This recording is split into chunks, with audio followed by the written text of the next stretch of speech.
हामीले मान्छे बर्बाद र आबाद कसरी हुन्छन् भन्ने बारेमा चिन्तन गरेका थियौं र त्यसै चिन्तन अन्तर्गत एउटा सम्भवतः नौलो शब्दको प्रयोग भएको थियो। त्यो शब्द हो अति महत्वाकांक्षा अर्थात् ओभर एम्बिसन। एम्बिसन भनेको महत्वाकांक्षा, महत भनेको ठुलो, आकांक्षा भनेको इच्छा। साना तिना इच्छा कहिल्यै नराख्नु अरे। फेरि एकपल्ट, साना तिना इच्छा आकांक्षा कहिल्यै नराख्नु अरे, किनभने यो छिट्टै पूरा हुन्छ, अर्को आकांक्षा सुरु भइहाल्छ अरे। अनि जिन्दगीभर इच्छाको गुलाम बनेर मान्छे मर्छ, किनभने एउटा आकांक्षा राख्छ, पूरा हुन्छ, तुरन्तै रसै छैन, अर्को चाहियो, रसै छैन। कागती निचोरे झैं आकांक्षालाई निचोर्दै निचोर्दै अगाडि बढ्छौं र हातमा लागे कागती जस्तै शून्य हुन्छौं अन्ततः। त्यसकारण साना तिना आकांक्षा नराख्नु, आकांक्षा नै राख्नु छ भने महत्वाकांक्षा राख्नु, अर्थात् महत भनेको ठुलो। भगवान बुद्धले सम्पूर्ण दुःखको अन्तिम कारण तृष्णा भन्नुभयो। याद राख्नुहोस् यसलाई। त्यसकारण तृष्णाबाट मुक्त भई बाँच्न खोज्नु, बस यही हो जीवनको अन्तिम लक्ष्य। तर तृष्णाबाट मुक्त हुन खोज्नु पनि महत्वाकांक्षै हो। महत आकांक्षा। राजा भएर बस्नु होइन, तृष्णा मुक्त भएर बुद्ध हुनु, यो हो जिन्दगीको पुरुषार्थ। याद राख्नु। हाम्रा देशमा कस्ता कस्ता जन्मे, बुद्ध जस्ता पनि जन्मे, अबुद्ध जस्ता पनि जन्मे। अतः हाम्रो देशमा राजाहरूको एउटा ठूलो श्रृङ्खला छ र त्यो श्रृङ्खलामा सबै किसिमका उदाहरण पाइन्छन्। याद राख्नुहोस्। त मित्र, यस सन्दर्भमा सिद्धार्थ गौतमको आकांक्षा महत्वाकांक्षामा परिणत भयो। आकांक्षा त राजा हुनु हो, कुमारको, युवराजको आकांक्षा के होला? राजा हुनु। अब यो आकांक्षा पूर्ति भयो भने फेरि तात्तो नि छाड, दुःख त भइरहन्छ।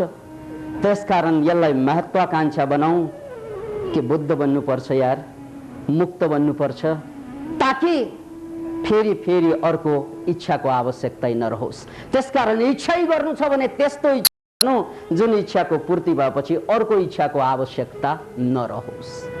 अहिलेसम्म हामी इच्छा पूर्ति खोज्छौं, इच्छातिर भाग्छौं। दिन त्यस्तो आओस् कि इच्छा नै तपाईको पछि पछि लागोस्, इच्छा नै तपाईको पछि पछि लागेर इच्छा पूर्ति भइजाओस्। याद राख्नुहोस्, अवस्था दुवै हुन सक्छ। हामी आफ्नो सफलताको पछि भाग्छौं, तर दिन त्यस्तो आउन सक्छ सफलता तपाईको पछि पछि भाग्ने छ। याद राख्नु, पछि पछि कुद्ने छ, यार मलाई ग्रहण गर्नु, यार मलाई प्रिय। अब त हामी उसैको पछाडि पछाडि भागिरहेका छौं, ऊ पनि कुद्या कुदै छ। त्यसकारण यदि पाउनु नै छ भने यस्तो चीज पाउनु जुन चीज पाइसकेपछि फेरि अर्को चीज पाउने आकांक्षा तृष्णा नरहोस्। वास्तविक अर्थमा यही महत्वाकांक्षा हो। यो अलि म दार्शनिक कुरा भन्दैछु, तर अलिकति म तपाईलाई व्यावहारिक कुरातिर लान चाहन्छु।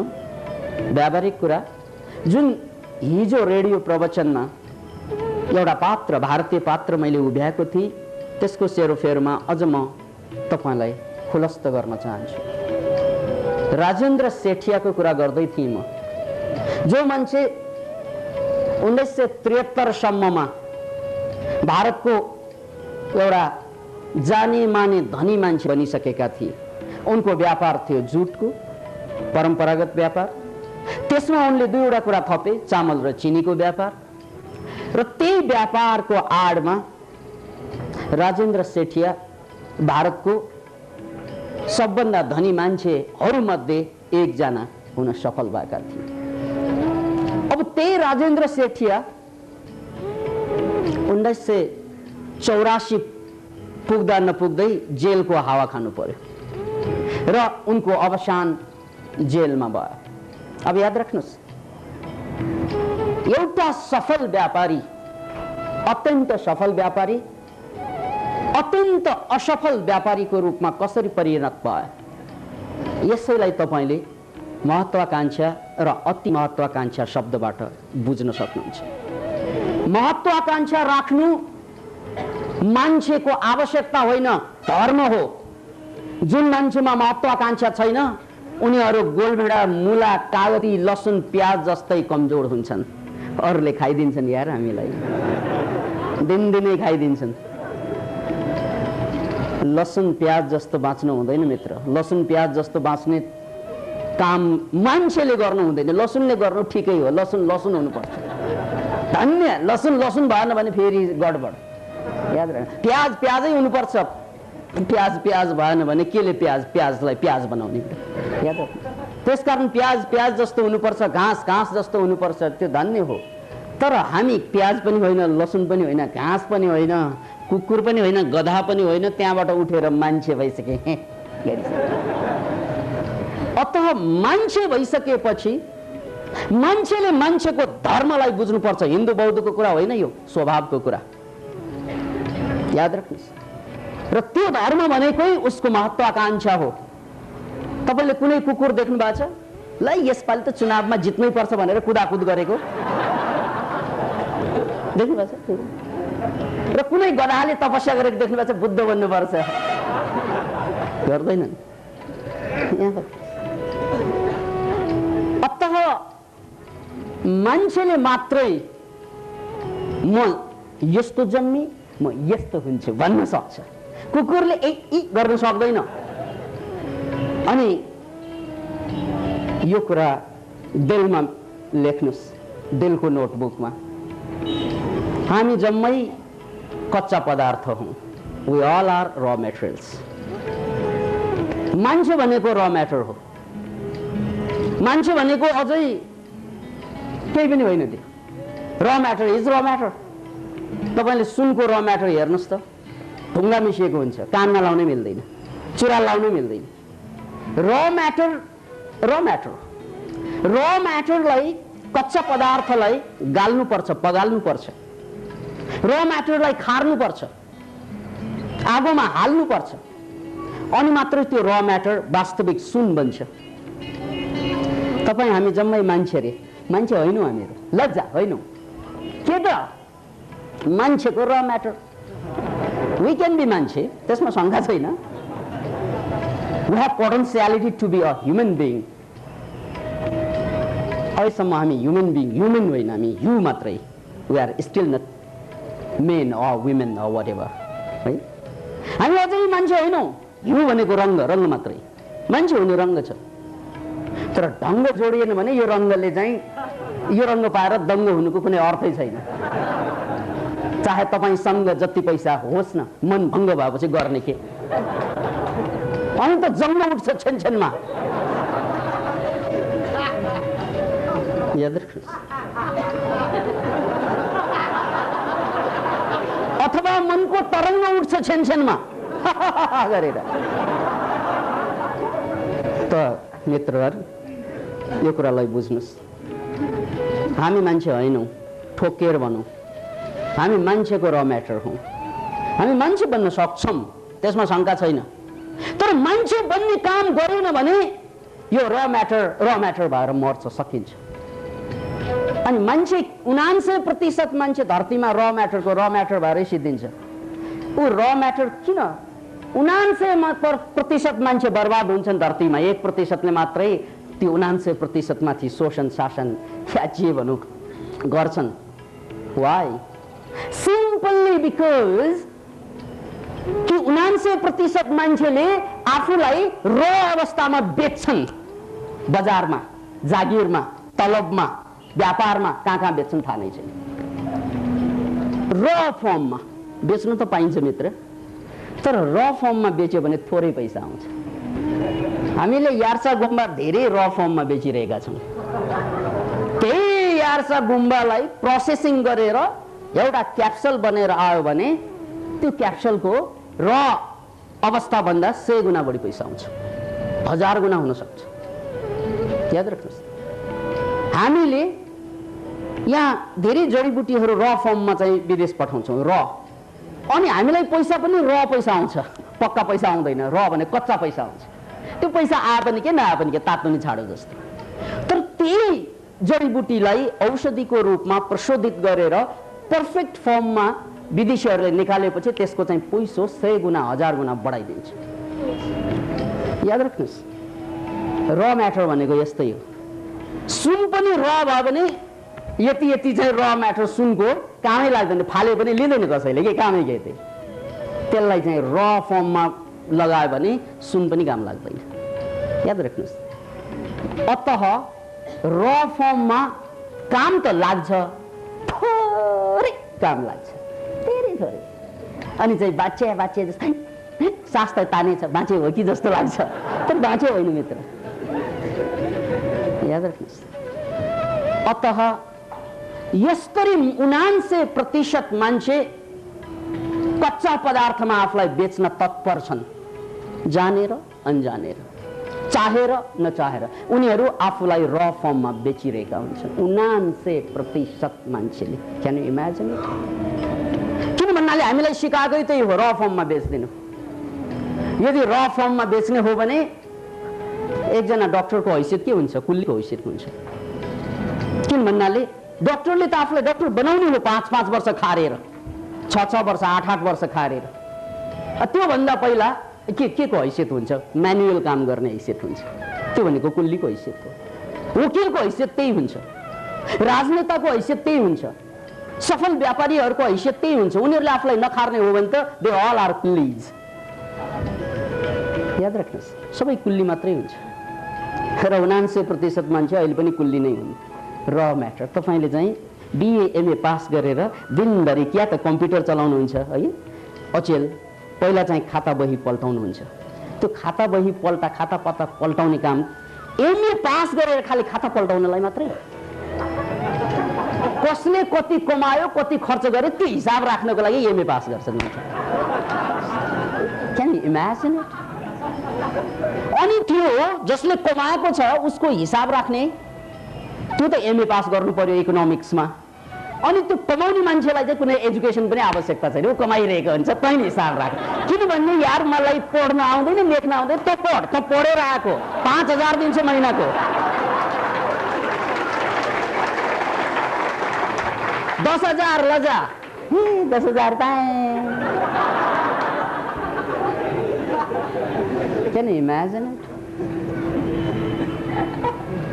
हामीलाई सानै उमेरदेखि यही गुलामीको वर्णमाला सिकाइयो। 12 खरी पनि गुलामीको। नमो बागी स्वराए मेरो पेटमा पद लागे, त्योभन्दा बेसी थाहा नै छैन। त्यो पेटको आगो बुझाउनको लागि दिमागको प्यासलाई हामी सधैँको लागि दबाइदिन्छौँ, दिलको आशलाई सधैँको लागि मिटाइदिन्छौँ, मात्र पेटको लागि। Can you imagine? त्यसैले 79% मान्छे किन कमजोर, किन बर्बाद, किन असफल भन्नाले उनीहरूले र फर्ममा आफूलाई बेच्छन् र त्यसको मूल्य आउँदैन। अनि 1% मान्छे भुलचुक बस पनि आफूलाई खारिरहेको हुन्छ, जानेर नजानेर परिस्थिति बस खार्दा उनीहरू तगडा हुन्छन्, शक्तिशाली हुन्छन् र उनीहरूको भाउ कसैले आँक्न सक्दैन। अनि मैले भर्खरै मात्र गरेको कुरा राजेन्द्र सेठियाको हो। राजेन्द्र सेठिया जस्ता मान्छेहरू त्यस्तै र फर्मबाट आएका मान्छेहरू, पारिवारिक व्यापार थियो उनको, तर त्यो सानो व्यापार। तर उनमा जब चाहिँ महत्वाकांक्षा उठ्न थाले उनले साह्रै उठाएको हो, साह्रै उठेको हो। याद राख्नुहोस्, हुँदा उनको व्यापार जब नाइजेरियासम्म उसको व्यापार र अन्य चाहिँ अफ्रिकी देशमा चाहिँ फैलिँदा उनले यति पैसा कमाए, त्यो पैसोबाट उनले चाहिँ निजी बोइङ 707 लाई किने, जसको चाहिँ टोयलेट बाथरुम जम्मै सुनको बनाइदिए। लेनिनले पनि एकचोटि भन्नुभएको थियो, सुन भनेको केही काम लाग्ने कुरा होइन, पछि चाहिँ साम्यवाद आउँदा सुनको टोयलेट बनाउँछु म, किन भन्नाले त्यो खिया लाग्दैन।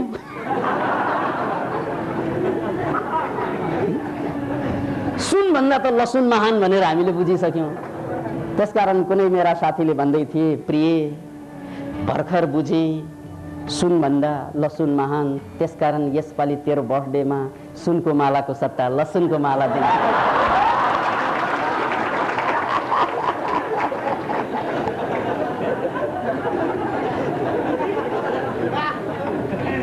याद राख्नुहोस् यो कुरा। हाँस्नुलाई लुक्नै पर्दैन, हाँस्नु न।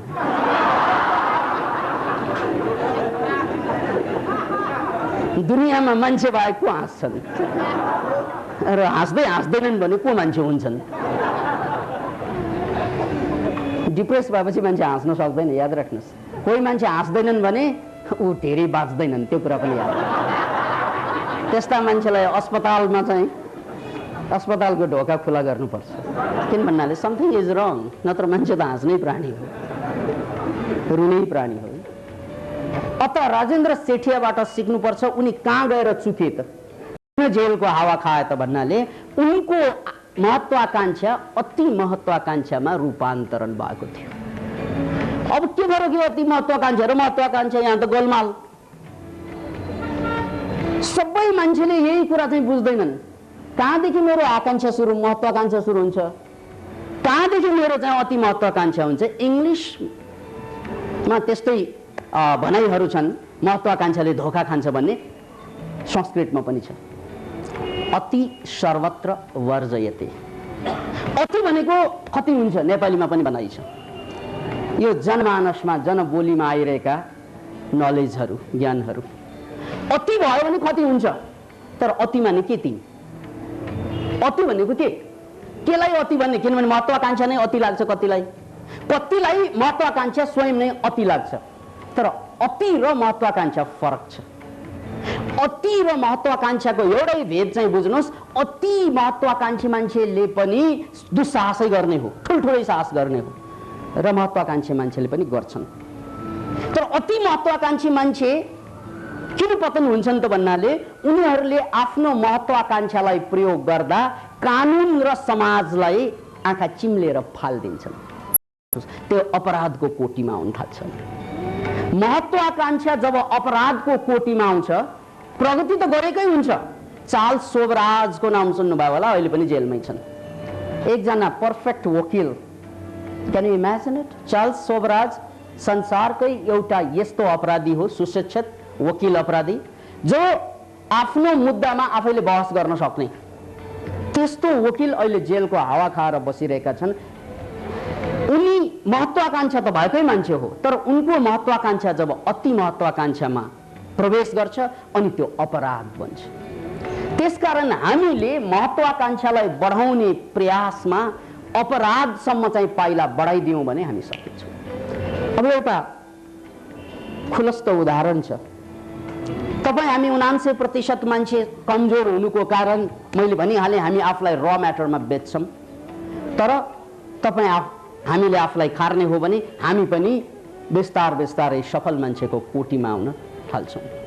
र यसको एउटा सामान्य उदाहरण मात्रै सुन्नुहोस्। र म्याटर भनेको जन्मजातै बोकेर आएको पुँजी हो, यसलाई अलिकति धक्का दिनुपर्छ। अनि यसको लागि एउटा उदाहरण सुन्नुहोस्। यो जति पनि दुनियाँमा धनी भएका मान्छेहरू हुन्, एकदम जिरोबाट सुरु गरेर, ग्रासरुटबाट सुरु गरेर, एकदमै खत्तम जिन्दगीबाट सुरु गरेर, तपाईँ हामी जस्तो एउटा केही पनि नभएको जिन्दगीबाट सुरु भएर आकाशसम्म पुगेका मान्छेहरू, उनीहरू व्यापारको क्षेत्रमा कुरा गर्ने हो भने उनीहरू प्रायले केलाई प्रयोग गर्छन्? आफ्नो गोजीमा पैसा हुँदैनन् उनीहरूको। सफल हुने मान्छेले आफ्नो गोजीको पैसा गन्दैनन्, किन भन्नाले त्यहाँ हुँदैनन्। प्राय मान्छेहरूको गोजीमा पैसै हुँदैन। त्यसकारण चाहिँ सफल हुने मान्छेले आफ्नो गोजीको पैसा गन्दैनन्, ओ अरूको गोजीको पैसा गनेर दङ्ग हुन्छन्। वाह, अरूसँग त थुप्रै पैसा छन्, आज पो उनीहरूको, भोलि त मेरै हो नि ढ्यान्टारा। अब त्यो पैसालाई, अरूको गोजीको पैसालाई आफ्नो बनाउने दुई तरिका छ।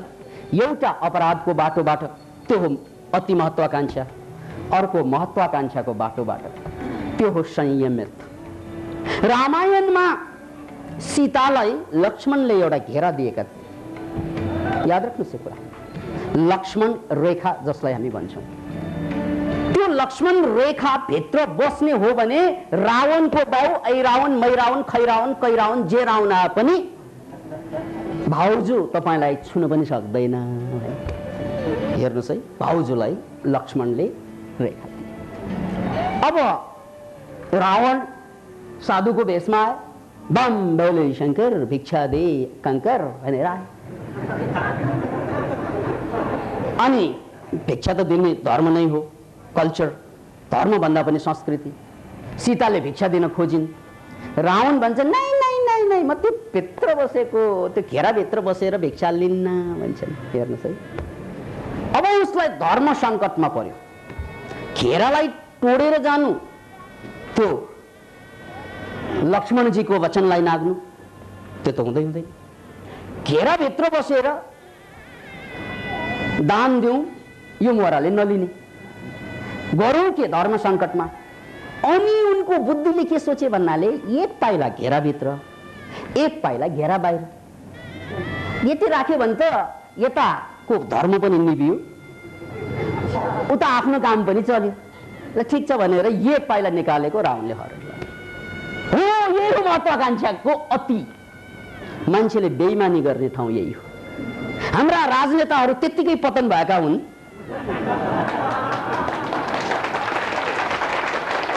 याद राख्नुहोस्, हाम्रा राजनेता त्यो बेला पतन भएका यो देशका जुन बेला उसले एक पाइला प्रजातन्त्रमा र अर्को पाइला भ्रष्टतन्त्रमा चाहिँ टेक्यो।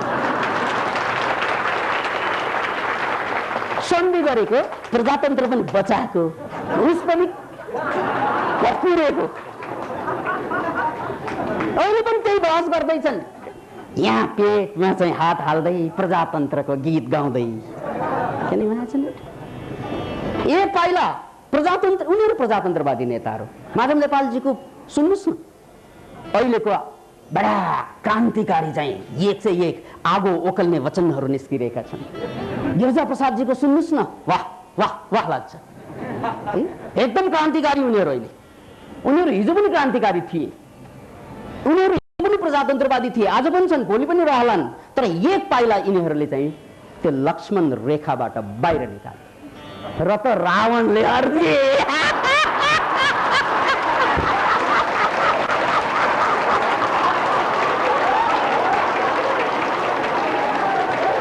भिक्षा मागेको संसदको लाइनबाट एक पाइला निकाल्न भनेको त पुस्ता आफै छैन।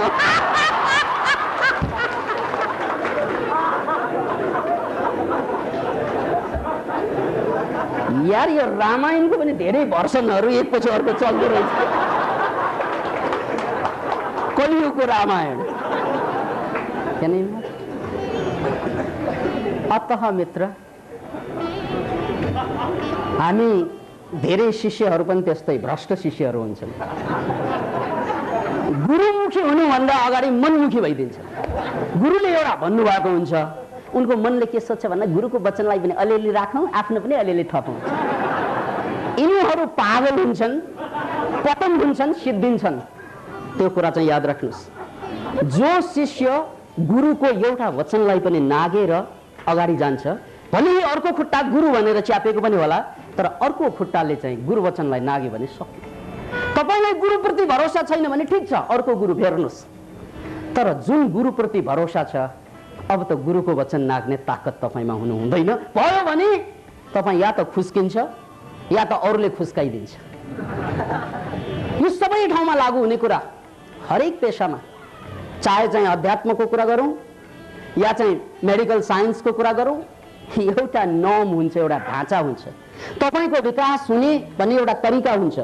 त्यो विकासको ढाँचाबाट जति पनि माथि जान पाइन्छ। तर जब तपाईँले त्यसलाई अपराधको डिग्रीसम्म टेक्नुहुन्छ, त्यो बेला त्यो महत्वाकांक्षा अति महत्वाकांक्षा बन्छ। अलिअलि त भने के भएर, आज त भने के भएर। याद राख्नुहोस्, यस्तै राजनेता पतन भए जस्तै, शिष्य पतन भए जस्तै, व्यापारी पतन भए जस्तै, यो संसारमा जसले महत्वाकांक्षा पाल्दैन उनीहरू त पतन हुनै पर्दैन, किन भन्नाले दे आर अलरेडी पटनेड। महत्वाकांक्षा नभएका मान्छेहरू त पहिल्यै खस्दैन, किन भन्नाले उनीहरू खसिरहेकै हुन्छन् सुरुदेखि, उठेकै छैन के को खस्नु। अब त्यहाँ बसेर खसिन्छ, कहाँ खस्नु यार। महत्वाकांक्षा नभएको मान्छे त खस्दैन, किन भन्नाले ऊ खस्नै पर्दैन, खसिरहेकै अवस्थामा जन्मिन्छ, खसिरहेकै अवस्थामा उसलाई खसी जस्तै तानेर जलाइदिन्छ। त्यसकारण उसलाई खस्नै आवश्यकता छैन। महत्वाकांक्षा नभएको मान्छे र म्याटर हो, उनीहरू त बेचबिखनको लागि मात्रै भयो, याद राख्नुहोस्। तर महत्वाकांक्षा भएपछि पनि मान्छे अतिमा गएपछि अपराधी बन्छ। अब यसको लागि तपाईको लागि मैले सबभन्दा ठुलो उदाहरण पेश गरेको यही व्यापारी राजेन्द्र सेठिया। उनी पतन किन भयो त भन्नाले उनले नाइजेरियाका राष्ट्रपति सगारीसँग एउटा मित्रता बढाएर यति नाइजेरियालाई चाहिँ खाद्यान्नहरू खास गरी चामल र चिनी पठाउँदै थिए, त्यसको लागि उसलाई पैसा चाहियो, बैंकबाट लोन लिनु पर्यो। अनि उसले आँखा चिम्लेर बैंकबाट लोन लिन थाले।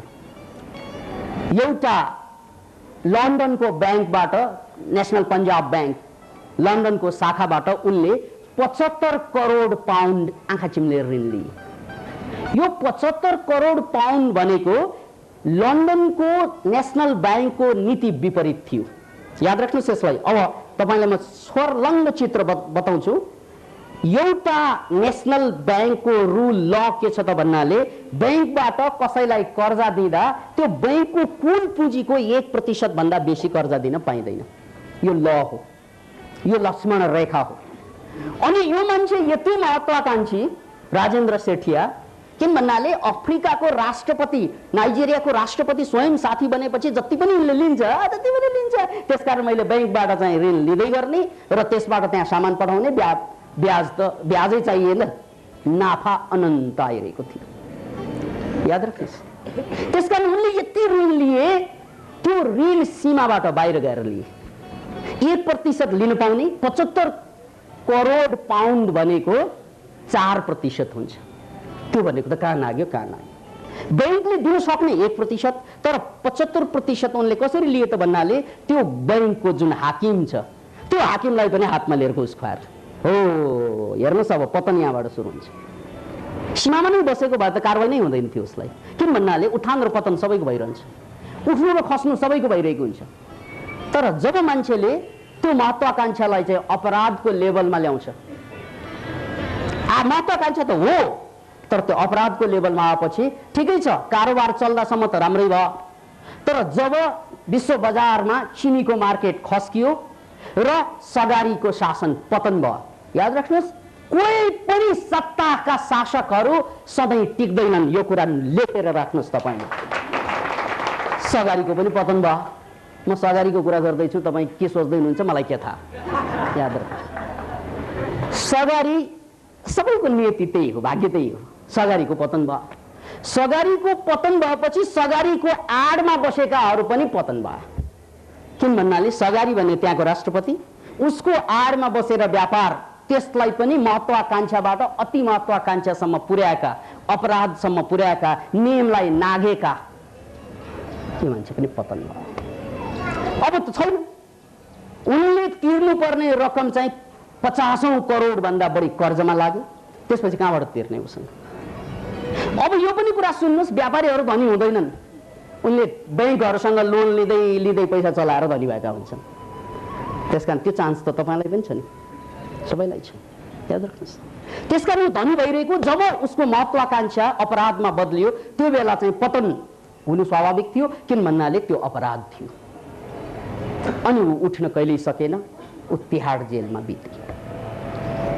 बिते भनेको मरेको छैन, उनको अन्तिम अवस्था तिहाड जेलमा हावा खाइरहेको थियो।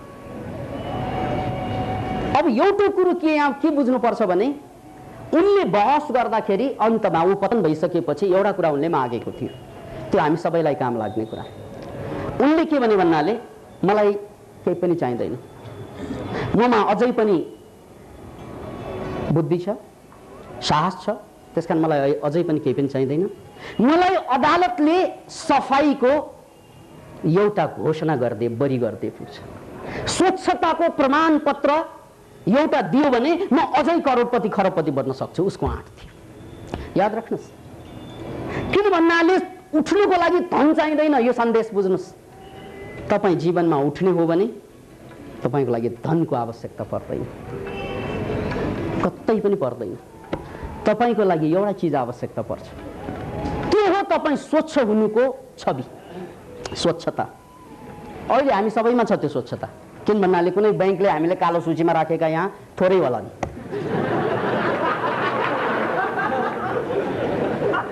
किन भन्नाले त्यो कालो सूचीमा बस्ने उमेरै भएको छैन हाम्रो यहाँ प्रायको।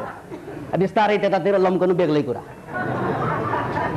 त्यसैले तपाईँ उठ्नुको लागि, सधैँको लागि उठ्नुको लागि तपाईँलाई स्वच्छताको छवि चाहिन्छ, प्रमाण चाहिन्छ।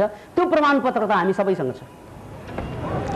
राजेन्द्र सेठिया पतन भयो, अदालतले उनलाई दिवालिया भनेर घोषणा गरिदिए। त्यसपछि अब ऊ कुनै ब्याङ्कको कर्जदार हुन अब चान्स छैन उसलाई। किन भन्नाले उसमा भ्रष्टाचारको आरोप लागिसकेपछि, दिवालियाको आरोप लागिसकेपछि अब उनलाई कुनै पनि ब्याङ्कले ऋण दिँदैन।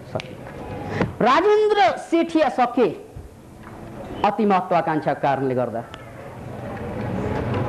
चाहे अध्यात्ममा होस् या मेडिकल साइन्समा होस्, हरेक क्षेत्रमा जब मान्छेले रुललाई नागेर मनमुखी बन्न थाल्छ त्यो बेला हामी पनि पतन हुन्छौँ। मैले अघि पनि भनिसकेँ, यो कुरालाई याद राख्नुहोस्। त्यसकारण रुल भनेको रुल इज रुल। जनावरमा रुल हुँदैन, मान्छेमा मात्रै हुन्छ। किन भन्नाले मान्छे भनेको आफ्नो प्रजातान्त्रिक अधिकार प्रयोग गर्दाखेरि अरूको अधिकारमा धक्का लाग्नु हुँदैन भन्ने प्रावधानै छ। यति बुझेन भने प्रजातन्त्र भिडतन्त्र बन्न जान्छ। र यही हाम्रो देशमा पनि प्रजातन्त्र भिडतन्त्र भएपछि अनि भेडाहरू शासक बन्न थाल्छ। याद राख्नुहोस्, प्रजातन्त्र भिडतन्त्र भएपछि अनि त्यो भिडलाई हाँक्ने भेडा हुन्छ। किन भन्नाले उनीहरू एकहोरो हुन्छन्। याद राख्नुहोस्।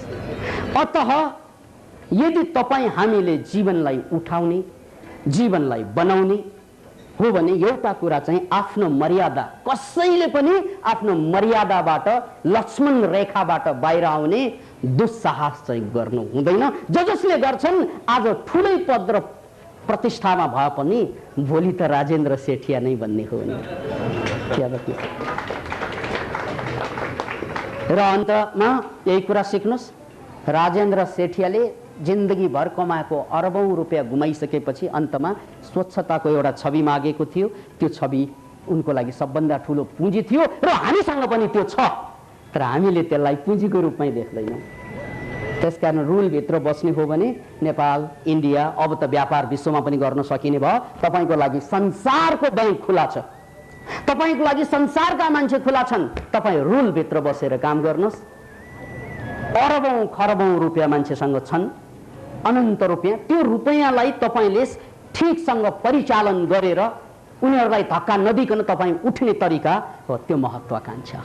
फेरि एकपल्ट अरूलाई धक्का नदिकन, एकाध केसलाई छोडेर है, सामान्यतया अरूलाई धक्का नदिकन चाहिँ उठ्ने यो प्रजातान्त्रिक परिपाटी, प्रजातान्त्रिक अभ्यास हो। उठ्ने अधिकार सबैलाई छ, तर धक्काहरूलाई दिने अधिकार कसैलाई पनि छैन।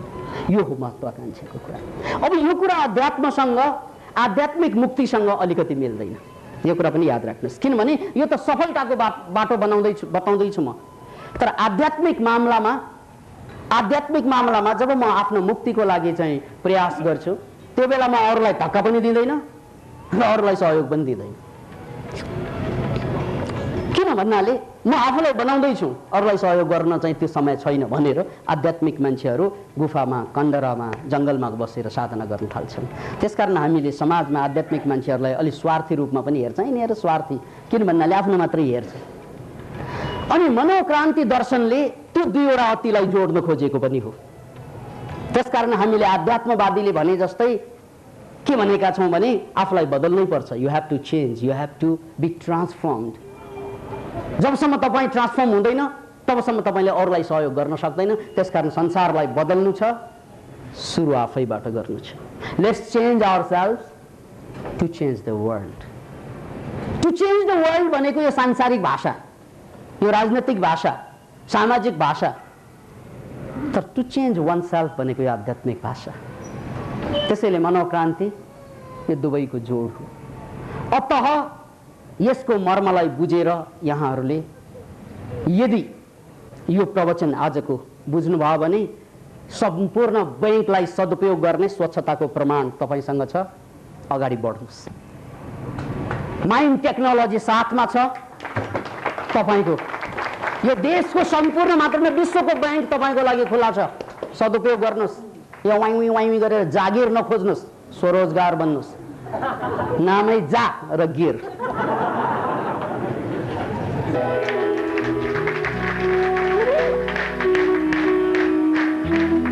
अब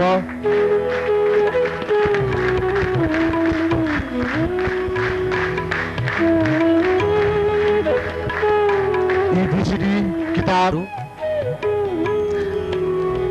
सर्वप्रथम आजको यस विशेष प्रवचन कार्यक्रम मेरो लागि विशेष, किनभने म पहिलोपटक आइरहेको छु। तपाईहरुको लागि त साधारण सधैँ हरि हप्ता हुने कार्यक्रम भयो। यसमा मलाई आज जुन स्थान दिनुभएको छ, जुन डाक्टर योगी विकास आनन्दको पुस्तक विमोचनको लागि चाहिँ एउटा चाहिँ मौका दिनुभयो, त्यसको लागि चाहिँ आयोजकहरूलाई धेरै धन्यवाद दिन चाहन्छु।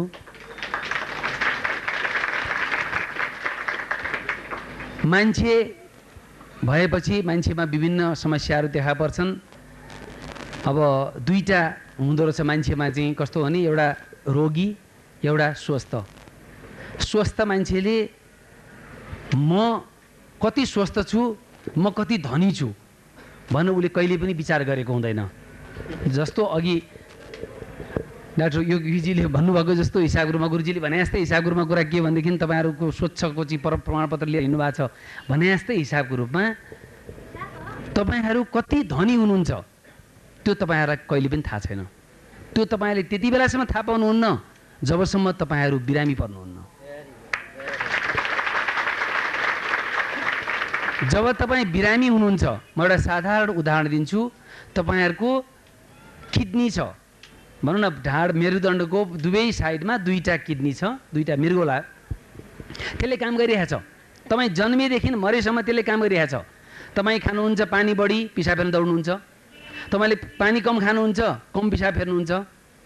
तर त्यो तपाईँले खाएका दूषित पदार्थहरूले तपाईँलाई नबिगारोस्, तपाईँको सन्तुलन नबिग्रोस् भनेर त्यो मृगौलाले तपाईँको शरीरको स्वच्छता राख्न दिन रात काम गरिरहेको हुन्छ। त्यसले काम गरेको छ भन्ने बारेमा तपाईँलाई रिपोर्ट दिइरहेको छ, तपाईँ त्यो बारेमा जानकारी नै छैन। तपाईँ आनन्द गरेर बसिरहनु भएको छ, किन भनेदेखि त्यो तपाईँलाई जानकारी पनि छैन, जरुरत पनि छैन, त्यसले काम गरिरहेको छैन। जुन दिन त्यो मृगौलाले काम गर्दैन नि, तब घन्टी बज्यो। कस्तो घन्टी बज्यो? खतराको घन्टी बज्यो। किनभने एउटा सोच्नुहोस्, 30-35 वर्षको जवान व्यक्तिको दुवै मृगौला बिग्रियो। त्यसको व्यक्तिको अगाडि बाँच्ने दुईटा मात्रै उपाय छ, या त जीवनभरि डायलिसिस गरेर बसिरहने या मृगौला प्रत्यारोपण गर्ने। डायलिसिस भनेको 20 वर्ष अगाडि नेपालमा थिएन, आनन्दै थियो। किनभने जो सक्थे प्लेन चढ्थे, इन्डियामा जान्थे, त्यहीँ बसिरहनु पर्थ्यो, नबस्ने फर्केर आउँथे, अधिकांश व्यक्तिहरू मर्थे। तर अहिले के भएको छ, हामीले त्यो सेवा उपलब्ध गराएपछि हामी अप्ठ्यारोमा परेका छौँ। सेवा छ, सेवाको शुल्क लाग्छ, सेवाको शुल्क तिर्न सक्ने पैसा छैन। ती व्यक्तिहरू, जो व्यक्तिहरू यसबाट चाहिँ पीडित छन्, भन्नुहोस् आफ्नो परिवारमा बाउ आमा दाजुभाइ दिदीबहिनीहरू जसलाई पनि यो रोग छ, त्यो रोग भएको व्यक्तिको समस्या के? उपचार गर्न लैजाउँ, पैसा छैन। उपचार गर्न नलैजाउँ, त्यो व्यक्ति पीडित छ। त्यो पीडा कति ठुलो पीडा होला। र त्यतिखेर तपाईँले के देख्नुहुन्छ भने स्वस्थ रहनु भनेको कुरा कति महत्त्वपूर्ण रहेछ। भने उपचारै गर्ने हो र उसले प्रत्यारोपण नगर्ने हो र डायलिसिसमा मात्रै बस्ने हो भने एउटा 20-25 वर्षको व्यक्तिले अर्को 25 वर्ष बाँच्यो भने 1 करोड खर्च गर्नुपर्छ। बाँच्न मात्रै, कुनै पुरुषार्थ गर्न होइन, केही कुरा गर्नको होइन। जुन कुरा तपाईँ हामीले डे टु डे गरिरहेका छौँ नि, त्यति मात्रै गर्नको लागि त्यो व्यक्तिको लागि उसले चाहिँ 25 वर्षमा 1 करोड खर्च गर्नुपर्छ भनेपछि तपाईँ करोडपति हुनुभयो नि त।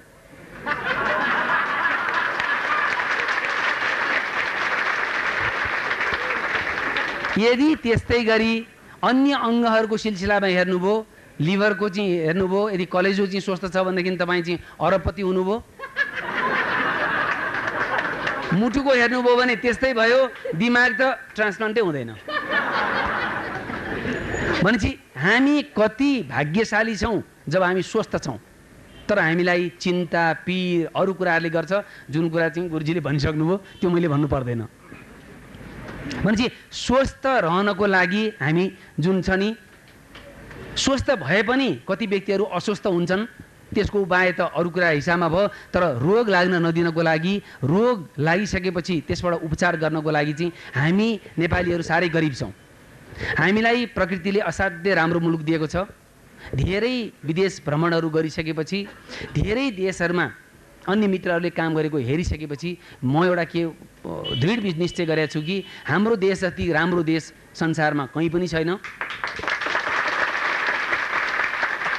र हामी जतिको सहयोग गर्ने र हाम्रो जतिको हिसाबको रूपमा मिलनसार दाजुभाइ, नेपालीहरू दाजुभाइहरू जतिको अरू कोही पनि छैन। तर के भएको छ, हामी गरिब भएको छौँ। गरिब के कारणले भएको छौँ? विदेशमुखी भएको छौँ, विदेशीतर्फ हेरेका छौँ, विदेशीले सहयोग गर्ला भनेका छौँ, विदेशीले अस्पताल बनाइदिएला, विदेशी डाक्टर आउला, विदेशले गरिदिएला, त्यसरी हामी विकास कहिले पनि गर्न सक्छौँ। त्यो हुन्थ्यो त सायद मलाई लाग्छ विदेशी मुलुकभन्दा अरू मुलुकहरू चाहिँ विकसित गर्थ्यो होला। त्यसैले हामीले जुन हिसाबको रूपमा एउटा काम गरेका छौँ, ती कामहरू चाहिँ रोगीको सिलसिलामा, रोग लागेपछिको रूपमा गरेका कुराहरू चाहिँ स्वस्थ रहनको लागि हामी प्रयास गर्नुपर्छ। स्वस्थ रहँदैखेरिमा रोग लाग्न नदिनको लागि हामीले गर्नुपर्ने प्रयासहरू हामी गर्दैनौँ। धेरै मान्छेहरू के भन्नुहुन्छ भनेदेखि म त स्वस्थै थिएँ, हिजोसम्म ठिक थियो, आज मलाई यो रोग कहाँबाट आयो होइन। तर यो संसार के छ, यसमा रोग पनि रोग लाग्नको लागि हिँडिरहेको छ। रोगको बाटोमा हिँडिरहेको छु भनौँ न, ड्रिङ्क गरिरहेको छु, मासु खाइरहेको छु भनौँ न, कुनै योग पनि गर्दिनँ, कुनै एक्सर्साइज पनि गर्दिनँ, चेकअप पनि गर्दिनँ। र म के सोध्छु भने म त स्वस्थ हुनुपर्छ, मलाई रोग लाग्नै हुँदैन। त्यो मनोवृत्ति त्यो लिएर बसेका हामी बसेका छौँ। हामीले के गर्नुपर्छ भने तपाईँले के गर्नुभयो, जस्तो अहिले देशमै क्रान्ति गर्नको लागि, मनको क्रान्तिबाट स्टार्ट गरेर मनोक्रान्ति गर्नको लागि चाहिँ जानुपर्छ भनेर काठमाडौँमा बसेर नि त गुरुले सक्नुहुन्थ्यो होला नि त। यहीँ बसिकन मनोक्रान्ति गर्दै हुन्थ्यो नि, देशमा सकिँदो रहन्छ नि त। त्यसको लागि त देशमा जानु पर्दो रहेछ नि, जिल्लामा जानु पर्दो रहेछ नि, मान्छेलाई भेट्नु पर्दो रहेछ नि। त्यस्तै स्वस्थ रहन पनि प्रत्येक व्यक्तिले प्रयास गर्नुपर्छ। सर्वप्रथम पहिलो के पाउनुपर्छ, हामी के भन्छौँ भने तपाईँ स्वस्थ हुनुहुन्छ कि हुनुहुन्न, प्रमाणपत्र लिनुहोस्। कैयौँ व्यक्तिहरूको घर चाहिँ अप्ठ्यारो परेको छ, किनभने एउटा व्यक्तिको किडनी फेलियर र करोडौँ सम्पत्ति आवश्यकता पर्ने भनेको त्यो व्यक्ति स्वाहा हुन्छ। भने त्यो नहुन दिनको लागि के गर्नु पर्यो, तपाईँ स्वस्थ हुनुहुन्छ कि हुनुहुन्न त्यसको प्रमाणपत्र लिनुहोस्। स्वस्थ हुनुहुन्छ भने पुरुषार्थ गर्नुहोस्, स्वस्थ हुनुहुन्न भने उपचार गर्नुहोस्। र समयमा गरेको उपचार रुपियाँमा सकिन्छ। रुपियाँमा जुन तपाईँ हामीले खर्च गर्न सक्छौँ, मधुमेह लाग्यो मुख मार्नुहोस् न, मुख नबार्ने इन्सुलिन इन्जेक्सन लिने मिलेन नि, ब्लड प्रेसरको छ उपचार नगर्ने। त्यस्तै हिसाबको रूपमा सुरुमा रुपियाँमा हामी उपचार गर्न सक्छौँ, लाखमा गए चाहिँ मलाई लाग्छ धेरै कम व्यक्तिले सक्छन्, तर पीडा पनि धेरै गाह्रो हुन्छ। त्यसैले मलाई के लाग्छ भनेदेखि चाहिँ हामीहरूको हिसाबको रूपमा जुन उपचार गरिरहेका छौँ, म त हामी किडनी फेलियर भएका बिरामीहरूलाई पनि सबैजनाले सहयोग गर्यो भने, सबै व्यक्तिहरूले सहयोग गर्यो भने ती व्यक्तिहरूको पनि हामी राम्रोसँग उपचार गर्न सक्छौँ भन्ने हामी पनि एउटा चाहिँ अर्कै अभियानमा, यो आध्यात्मिक भन्दा पनि हाम्रो चाहिँ वैज्ञानिक अर्को अभियानमा के जुटेका छौँ भनेदेखि यदि एउटा व्यक्तिले 1000 रुपियाँ वर्षको दिन्छ, 7 वर्षमा त्यो 1000 रुपियाँ उसले चाहिँ लगातार दिन्छ भने त्यो व्यक्तिलाई हामीले राष्ट्रिय मृदा उपचार केन्द्रको साथी घोषणा गर्ने र ऊ व्यक्तिलाई यदि कथम कदाचित किडनीको ट्रबल पर्यो भने हामीले हेरचाह गर्ने। र खास गरी स्वस्थ व्यक्तिलाई हामीले सदस्य बनाउने, ताकि त्यो उठेको पैसाबाट रोगी व्यक्तिलाई चाहिँ हामीले हेल्प गर्न सकौँ। सोध्नुहोस् न, महिनाको 100 रुपियाँ दिएर यदि हामीले चाहिँ कुनै व्यक्तिको ज्यान जोगाउन सक्छौँ भने त्यो किन नगर्ने। यदि हामी 100 रुपियाँमा चाहिँ भन्दा बढीको चाहिँ हामी चुरोट खान्छौँ होला, कतिले बियर खान्छन्, कतिले मासु खाइरहेको हुन्छ भनेपछि 1 महिनामा 1 छाक मासु नखाएर 100 रुपियाँ हामीले दिएर चाहिँ यदि त्यसबाट केही हुनसक्छ, केही कुरो उपचार गर्न सकिन्छ भने त्यो किन नगर्ने। र एउटा कुरा मलाई के लागिरहेछ भने हामी बेग्ला बेग्लै बाटो गइरहेछौँ। के गइरहेछ? आध्यात्मिक क्रान्ति एउटा बाटो गइरहेछ, वैज्ञानिक हिसाबहरूमा हामी अर्कै बाटो गइरहेछौँ। यो दुईटा बाटोमा के भइरहेको छ भनेदेखि मिलन भएको छैन। यत्रो समूह छ, यत्रो शिक्षित वर्गहरू हुनुहुन्छ, यो समूह पनि स्वास्थ्यको लागि पनि तपाईँहरू स्वस्थ पनि हुनुपर्छ, स्वास्थ्यको स्थिति के छ र के गर्न सकिन्छ भन्ने बारेमा मलाई लाग्छ त्यसतर्फ पनि हामीले केही गरेको खण्डमा मलाई चाहिँ सायद साह्रै राम्रो हुने थियो। किनभने ती दिन दुःख पाएका व्यक्तिहरूको लागि सहयोग गर्नु पनि मलाई लाग्छ ठुलो धर्म हो। र अब मलाई के लाग्छ भने धेरै कुरा यो गुरुजीको अगाडि धेरै कुरा बोल्न सकिँदैन। खालि मैले एउटा राखेको कुरा के भने मेरो आफ्नो देखिरहेको पीडा उसकोमा भएको हुनाले तपाईँहरूको एउटा यो हौसला, यो उत्साह देखेर साँच्चीकै मनोक्रान्ति बारेमा पढेको पनि थिएँ, अलिअलि सुनेको पनि थिएँ, डाक्टर योगीको बारेमा बुझेको पनि थिएँ, तर भेट्ने मौका मिलेको थिएन। किनभने हेर्नुहोस् अब हामी डाक्टर भनेको चाहिँ कस्तो भने अति व्यस्त भन्ठान्छौँ हामी है आफूलाई। दौडे बिहानदेखि बेलुकासम्म दौडे, अर्कोले हेर्दा पैसा कमाए। तर मलाई लाग्छ खोइ कुनै पनि डाक्टरले कोही जहाज किने पनि छैनन्, कतै गए पनि छैनन् होइन।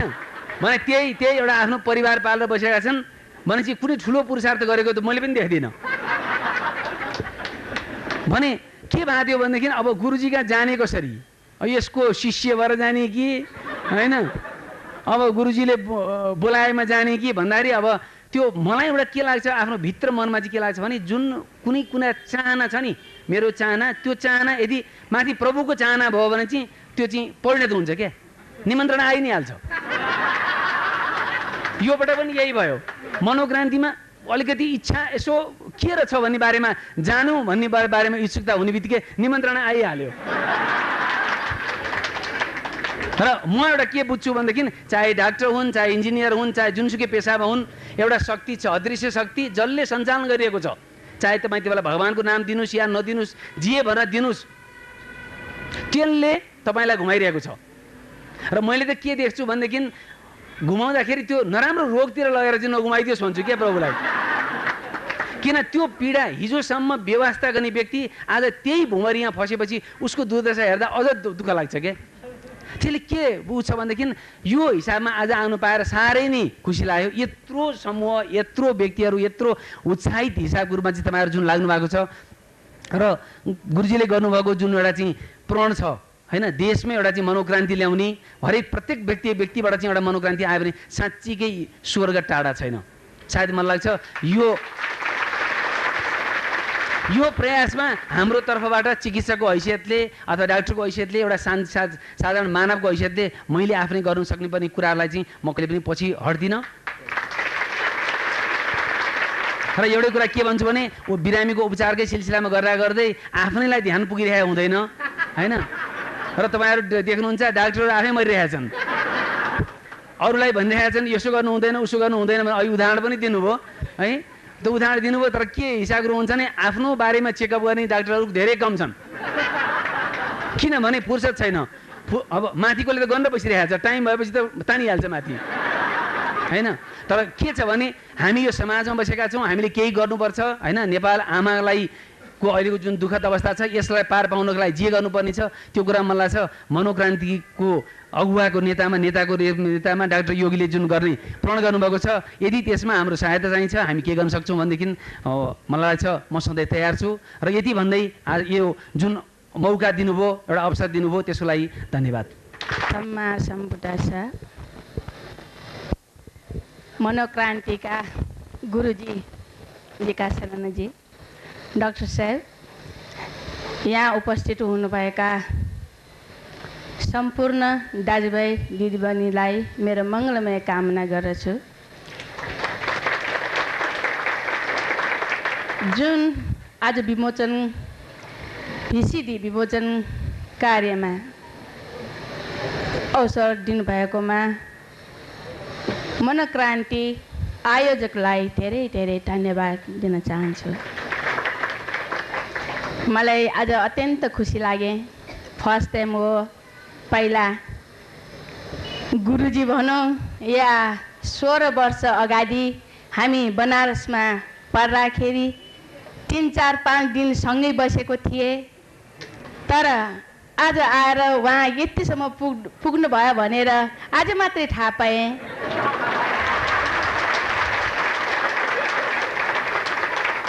उहाँले दुःख गर्नुभएको, उहाँले सङ्घर्षमय जीवन बिताएको मलाई अहिले पनि झलझल आइराखेको छ। किन भन्दाखेरि उहाँको विषय त धेरै भन्नुपर्ने त छैन, भए तापनि मलाई लागेको केही न केही मैले देखेको, मैले सुनेको अलिकति भन्नु चाहन्छु उहाँको व्यक्तित्व विषय। उहाँ 2 वर्ष पछि पनि भन्नु भइसकेको थियो। पछि ऋषिमुनि अथवा चाहिँ इन्डियामा हाम्रो आफ्नो नाता कुटुम्बहरू थिएन, तर इन्डियामा विभिन्न देशमा दुःख भोगेर उहाँले यो योगी सम्बन्धी अथवा हरेक सम्बन्धी शिक्षा सिकेर यहाँसम्म पुग्नु भएको मलाई अत्यन्त खुसी लागे। उहाँको विषय अथवा कहिले मलाई पनि फुर्सद त छैन। अब किताबहरू अलि पढेको थिएँ, एफएममा अलिकति सुने, डिटेल सुन्नु त पाएन फुर्सद नभएको कारणले। उहाँले गर्नुभएको मनोक्रान्ति र भगवान् बुद्धले पहिला मनोक्रान्ति विषय बताउनु भएको अनुसार मलाई असाध्यै खुसी लाग्यो। कारण किन भन्दाखेरि पहिला लोकीय अथवा लोकोत्तर भने दुईटा ध्यान हुन्छ। लोकोत्तर पुग्नुको लागि लोकीय ध्यान बिना कहिले पनि पुग्नु नसक्ने र उहाँले जुन हाम्रो अहिले हेर्दाखेरि मनको भावना अथवा मनोक्रान्ति, मनलाई कस्तो के गरेर क्रान्ति गर्ने रे भन्दाखेरि हाम्रो मनमा राग, द्वेष, मोह उत्पन्न हुन्छ, विभिन्न खालको उत्पन्न हुन्छ, अथवा चल्ने, हिल्ने, चलाउने यस्तो चित्त उत्पन्न हुन्छ। त्यही कारण पहिला त त्यो गराएको थियो। अब डिटेलले त हेर्नु पाएको छैन, फर्स्ट टाइम हो मैले यो हेरेको। यो सबभन्दा पहिला मनमा शान्ति हुनुपर्छ। डाक्टर साहबले भन्नुभयो सबभन्दा शान्ति अत्यन्त आवश्यक छ। यो औषधि महान औषधि हो।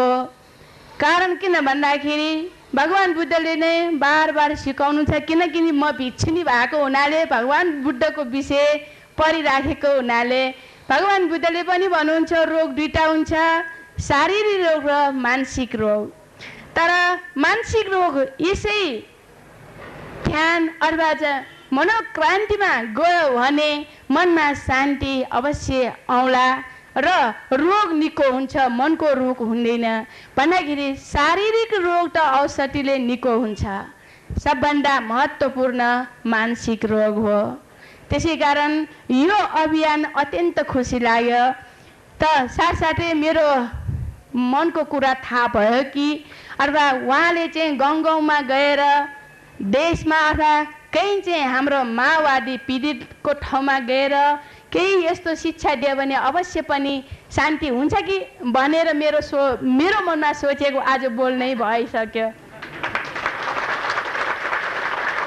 यो मलाई अत्यन्त खुसीको कुरा हो। यस्तै हामी त के भन्नु, हामी त सहयोग गर्ने त के त्यही प्रवचन गर्नु जाने हो।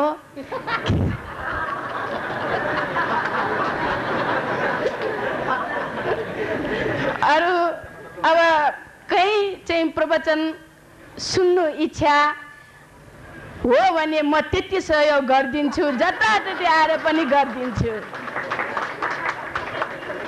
त्यसै कारण धेरै के बोलौँ, मनमा अलिअलि आएको। हामी त सानोदेखि नेवारी भाषा बोलिराखेको हुनाले नेपाली अलिकति शुद्ध हुँदैन, तर तमा फरक हुन्छ हाम्रो नेपाली। त्यसै कारण केही भुलचोक भए पनि माफ गरिदिनु होला। म यति भन्दै मनोक्रान्ति आयोजक परिवार र विकासा नन्दज्यूलाई म त पहिला त भाइ भाइ जस्तो लाग्छ, दाइ हो कि भाइ हो।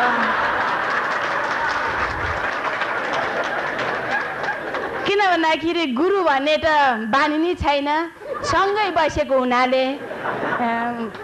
त्यसै कारण उहाँले गर्नुभएको अभियान र तपाईँहरूले साथ दिएको अभियानमा यही सधैँ राम्रोसित जानु सकोस् र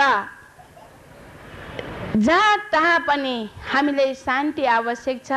एक दिन त अवश्य पनि मरेर जानु पर्छ, रोगी भएर या शान्तिपूर्वक।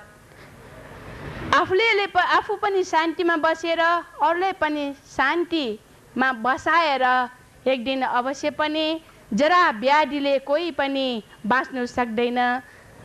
त्यसै कारण यही साथसाथै हाम्रो मनको शान्ति गर्नु सकोस् र यो अभियान झन्झन फलोस् फुलोस् भनेर म यति नै भन्दछु। धन्यवाद। मित्र सुमन रोक्काज्यू, यहाँले भन्नुभएको कुरा एक हदसम्म एउटा एङ्गलबाट ठिकै मान्न सकिन्छ। एकजना व्यक्तिले जब साधनाको लाइन समाउँछ, त्यो साधनाको लाइन समाउने पिरियडमा जुन गुरुबाट आएको हो त्यसलाई कम्प्लिट गर्नुपर्छ। जसरी मेडिसिन्समा पनि एउटा कोर्स हुन्छ। अब तपाईँ आयुर्वेदमा पनि जाने, मेडिकल साइन्समा पनि आउने, अनि अन्य कुरा पनि मिसाउने एकैचोटि गर्न सक्नुहुन्न। तपाईँले धेरै डक्टर पछ्याउन सक्नुहुन्छ, त्यो तपाईँको अधिकार हो। तर एउटा डक्टरको औषधि कोर्स कम्प्लिट गरेर त्यसले काम गरेन भने अर्कोमा जाने। अब त्यसैले काम गरिरहेको छ भने अर्कोमा जान आवश्यक पनि हुँदैन। फेरि एउटा कुरा त्यही सन्दर्भमा मनोक्रान्तिका कुरा र ओशोको कुरा यहाँले गुरु भन्नुभयो, दुई गुरुका कुराहरू आए। अनि एउटा भ्रम तपाईँमा के देखियो त भन्नाले गुरु भनेको सशरीरै हुनुपर्छ। जब यो शरीर बित्छ त्यो प्रेरणा पुरुष मात्रै हुन्छ, गुरु हुँदैन। त्यो गल्ती नगर्नुहोस्। किन भन्नाले जिन्दगीको समस्या समयको साथसाथ अगाडि बढ्छ। अब बितिसकेका गुरुहरूले दिनुभएका प्रवचनमा ज्ञानमा तपाईँ पछि आउने समस्याको समाधान खोज्न सक्नुहुन्न। त्यसकारण गुरु मान्छेलाई जीवितै चाहिन्छ।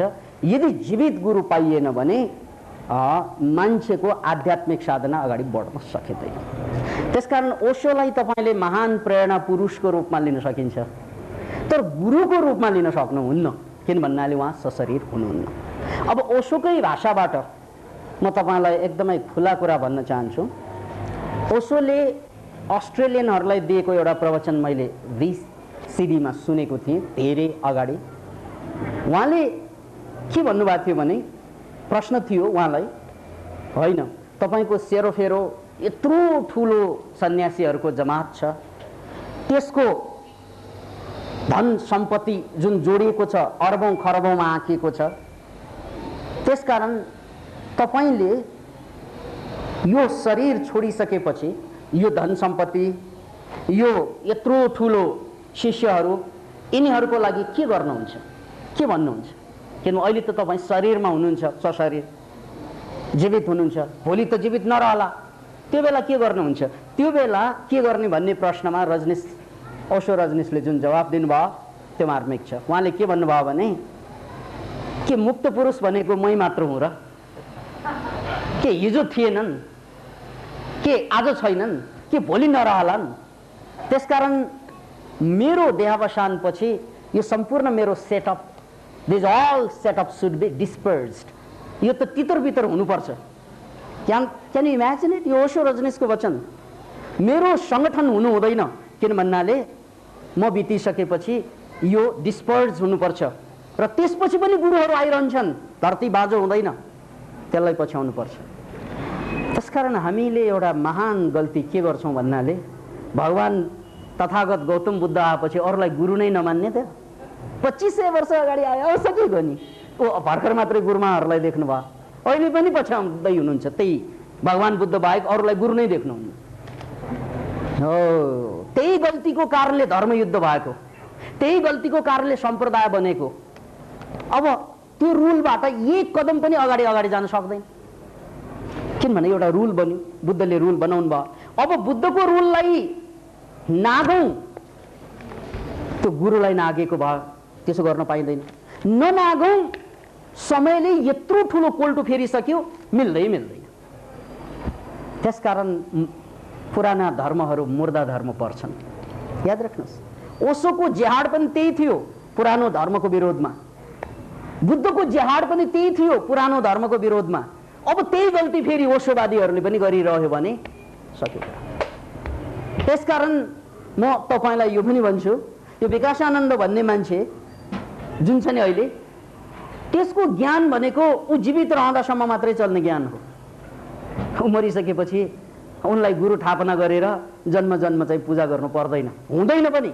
हुनुपर्ने के त भन्नाले यो मान्छेबाट प्रेरणा लिएर तपाईँभित्रको विकास आनन्दलाई अहिले जगाउनुहोस्। बरु त्यस्ता हजारौं विकास आनन्दहरू जन्मदै गरून्, त्यो पो कामना गर्ने हो। एउटा जन्मिसक्यो यार, यो त अलिकति नरमाइलो भयो नि त। एउटा सिनेमा हेर्दै थिएँ, एउटा हिरो आयो त्यसको पात्रमा। अब सिनेमा सकेपछि पनि फेरि हिरो आइदियोस्, त्यही हिरो अर्को सिनेमामा पनि। हिन्दी सिनेमा चल्दै थियो, सक्यो, अब चाहिँ इङ्ग्लिस सिनेमा, त्यही हिरो फेरि त्यही खोज्न थाल्यो भने त मजा आउला। हिरो नै आएर मेरो अमिताभ बच्चन आएन भनेर खोज्ने। अब नेपाली सिनेमा आउँदैछ, अघि पो अमिताभ बच्चनको सिनेमा हेर्दै थिएँ, अब अर्कै सिनेमा लागिसक्यो, तपाईँ फेरि अमिताभ बच्चन अर्को सिनेमामा खोज्दैछ यार। त्यसकारण शरीरमा नरहेका गुरुहरूलाई तपाईँले प्रेरणा पुरुष मान्नुहोस्। गुरु त गुरु नै हुन्, तर प्रेरणा पुरुषको रूपमा। गुरु भनेको तपाईँको औँला समातेर साथ साथ बढ्ने नै हुनुपर्छ। नत्र भने यो कल्ट जुन चाहिँ छ नि, गुरुडम चल्छ, पूजा गर, प्रार्थना गर, उनले जे गरे पनि चाहिँ केही भन्न नसक्ने। किन भन्नाले उनी बितिसके। तर जिउँदो गुरुसँग संवाद हुन्छ। त्यसकारण मित्र, सहनावतु सहनौ भुनक्तु सह वीर्यम करवावहै। हेर्नुहोस् है, सहनावतु भनेको हामी दुवैको पालना हो साथसाथै। दुवै भनेको गुरु र शिष्य। सहनौ भुनक्तु साथसाथै हाम्रो भोग होस्। सह वीर्यम करवावहै साथसाथै हामीले पराक्रम गरौँ गुरु र शिष्यले। अब गुरु नै बितिसके, कोसँग पराक्रम?